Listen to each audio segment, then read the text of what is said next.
হাদির খুনি কোথায়? হাদির খুনিকে কে আশ্রয় দিয়েছে? হাদির খুনি কিভাবে পালিয়ে গেল? এটা আমাদের দেশের, আমাদের ভিতরে গাপটি মারা কুচক্রি ছাড়া সেটা কোনোদিন সম্ভব নয়। আমার ভাইয়েরা, একটা কথা বলা হয়ে থাকে, শরিয়া প্রতিষ্ঠা করলে মানবাধিকার লঙ্ঘন হবে। 5ই আগস্ট বিপ্লব হওয়ার পর, 36শে জুলাইয়ের বিপ্লবের পর বাংলাদেশ ব্যাপী শরিয়া জুজুর ভয় তৈরি করা হয়েছে। বিগত 1.5 বছর এই সরকারের ব্যর্থতার প্রধান কারণ হলো এই সরকার শরিয়া আইন প্রতিষ্ঠার ব্যাপারে, ইসলামী আইন কায়েমের ব্যাপারে তাদের মনে যে একটা ভয় ভীতি কাজ করেছে, ফোবিয়া কাজ করেছে, ইসলাম ফোবিয়া আজ প্রমাণ হয়েছে, তাদের ব্যর্থতার ভিতর দিয়ে প্রমাণ হয়েছে, আধিপত্যবাদী শক্তিদের নতুন চক্রান্তের মাধ্যমে প্রমাণ হয়েছে বাংলাদেশের আপামর জনগণের মুক্তির পথ শরিয়া ছাড়ার কিছুই নয়। আমরা ঘোষণা করতে চাই, বাংলাদেশের ভবিষ্যৎ নিরাপত্তা অবশ্যই শরিয়ার মধ্যে নিহিত রয়েছে। তবে আমরা এই মুহূর্তে বলছি না শরিয়া আইন এই মুহূর্তে বাংলাদেশে কার্যকর করতে হবে, তবে অবশ্যই এই দেশকে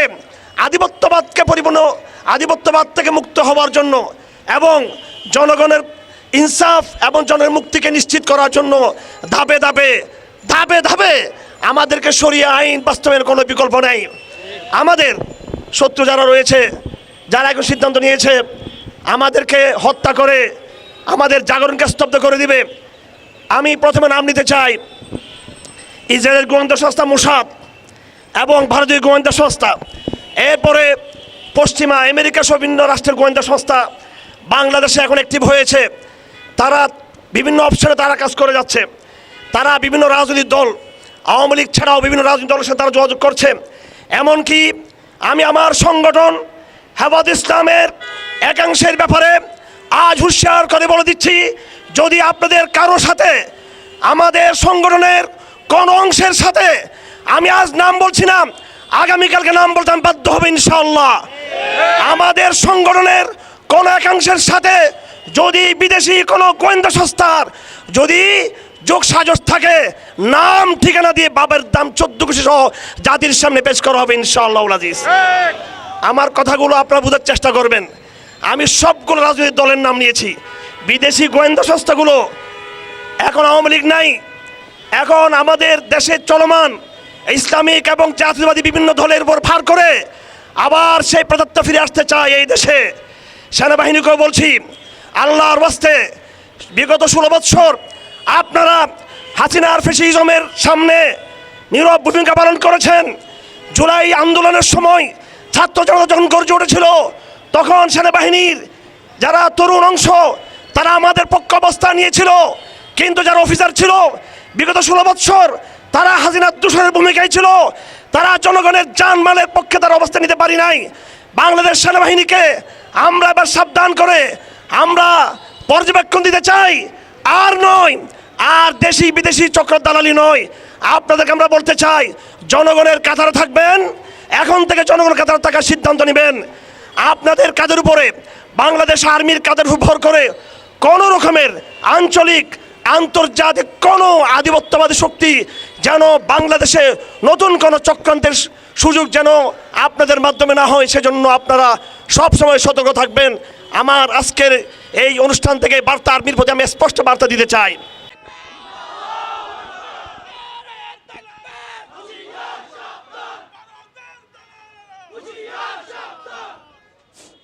আসসালামু আলাইকুম ওয়া রাহমাতুল্লাহি ওয়া বারাকাতুহু। আলহামদুলিল্লাহিল্লাযী আনজাযা ওয়া'দাহু ওয়া নাসারা 'আবদাহু ওয়া হাযামাল আহযাবা ওয়াহদাহু ওয়াসসালাতু ওয়াসসালামু আলা নাবিয়্যিস সাইফি ওয়াল জিহাদ আল্লাযী লা নাবিয়্যা বা'দাহু। আউযু বিল্লাহি মিনাশ শাইতানির রাজীম। বিসমিল্লাহির রহমানির রহিম। ইয়া আইয়ুহাল্লাযীনা আমানু তাকুল্লাহ ওয়া কুনু মা'আস সাদিকিন। সংগ্রামী দেশবাসী, সংগ্রামী উপস্থিতি, আপনারা সব কিছু বুঝেন, সব কিছু আপনারা লক্ষ্য করছেন। আমাদের জাতীয় আন্তর্জাতিক শত্রুপক্ষ, জাতীয় আন্তর্জাতিক কুচক্রী মহল এদেশের ইসলামী শক্তির বিরুদ্ধে এবং বিশেষত আধিপত্যবাদ বিরোধী যারা আমরা শক্তি রয়েছি, আমাদের বিরুদ্ধে তারা একটি নতুন অভিযানে তারা নেমেছে। আপনারা ইতিমধ্যে লেডি ফেরাউনের কুসন্তান সজীব ওয়াজেদ জয়ের একটি পোস্ট আপনারা দেখেছেন। আগামী দিনের বাংলাদেশে নতুন যাদেরকে কিলিং মিশনে হত্যা করা হবে, সেই তার হত্যার মিশনে আমাদের অনেকের নাম সে যুক্ত করেছে। আমি আজকে এই সমাবেশ থেকে কয়েকটি কথা বলতে এসেছি। প্রথম কথা হলো, আমাদের দুঃখ আমাদের বিরোধী কুচক্রী মহলের ব্যাপারে নয়, আমাদের দুঃখ এই দালাল সরকারকে নিয়ে। বিগত 1.5 বছর সময় আমরা দিয়েছি। এই সরকার এই দেশে শান্তি শৃঙ্খলা প্রতিষ্ঠা করতে ব্যর্থ হয়েছে। তারা কোথায় কোথায় তৌহিদবাদী মব আবিষ্কার করেছে, কোথায় নাকি কে মাজার ভাঙছে, কোথায় নাকি হিন্দুদের আক্রমণ হচ্ছে। এই সমস্ত দায় তৌহিদবাদী জনতার উপর তারা চাপিয়ে দিয়েছে। অথচ তারা সাধারণ মানুষ, রাজনীতিবৃন্দ, ধর্মীয় নেতাদের তারা জান মালের নিরাপত্তা তারা নিশ্চিত করতে পারেনি। এই সরকার সর্বতভাবে ব্যর্থ হয়েছে। জনগণের জান মাল নিরাপত্তার চেয়ে তাদের কাছে বড় হলো তথাকথিত মার্কিন প্রেসক্রিপশনের জুলাই সনদ তৈরি করা।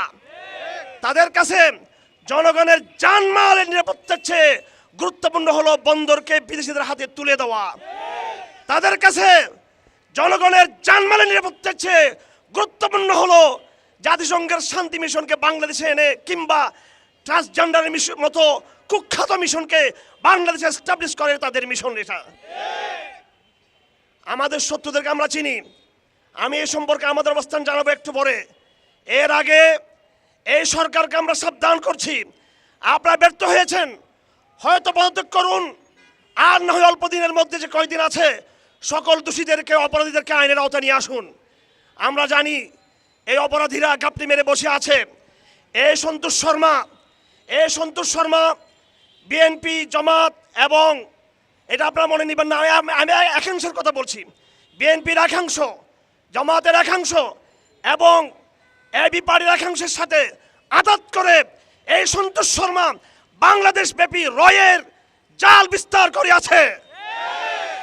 আমাদেরকে, আমাদের শত্রুদেরকে, গাপটি মারা শত্রুদেরকে আমাদের কাবর আস্তিন থেকে, আস্তিনের সাপকে আস্তিন থেকে বের করতে হবে। আমার ভাইরা, আমরা কি সারা জীবন প্রতিবাদ করেই যাব? আমরা শুধু খালি আমরা মিছিল করেই যাব? আমি আমার শত্রুদের উদ্দেশ্যে বার্তা দিতে চাই, এ কথা গুরুত্বপূর্ণ। আমাদের শত্রুদের উদ্দেশ্যে বার্তা দিতে চাই এবং আপনাদেরকে আমি জিজ্ঞেস করতে চাই, শপথ দিতে চাই। প্রথম কথা হলো, শত্রুদের উদ্দেশ্যে আমাদের সাথে যে আচরণ করা হবে সে আচরণ তোমাদের সাথেও করা হবে ইনশাআল্লাহ আজিজ। তোমরা মনে করবে না আমাদের হত্যা করে তোমরা বেঁচে যাবা। আমাদেরকে কেউ যদি আবার বুকে গুলি চালায়, আমি আজকে আপনাদের ওসিয়ত করে যাচ্ছি, যদি হারুনেজারের মাথায় যদি গুলিবিদ্ধ হয়, আমাকে যদি হত্যা করা হয়, তাহলে দেশি বিদেশি কুচক্রী যারা যেখানে আছে সেখানে একই সিস্টেমে তাদেরকে প্রতিহত করার চেষ্টা করবেন আপনারা। তোমরা মনে করিও না আমরা নিরীহভাবে অকাতরে জান দিয়ে দিব। আমরা আমাদের শত্রুদের স্পষ্ট বার্তা দিতে চাই, আমাদেরকে হত্যা করে, খুন করে, আমাদেরকে ধ্বংস করে তোমরা পার পেয়ে যাবা। দেশি ও বিদেশি কোনো কুচক্রীকে পার দেওয়ার সুযোগ নাই। সব কিছু পর্যবেক্ষণ আছে। তোমরা যদি কিলিং মিশনে নামো, সেই কিলিং মিশনকে আমরা পাল্টা ওইভাবে প্রতিহত করার চেষ্টা করবেন ইনশাআল্লাহ আজিজ। হিম্মত রাখবেন, সাহস রাখবেন।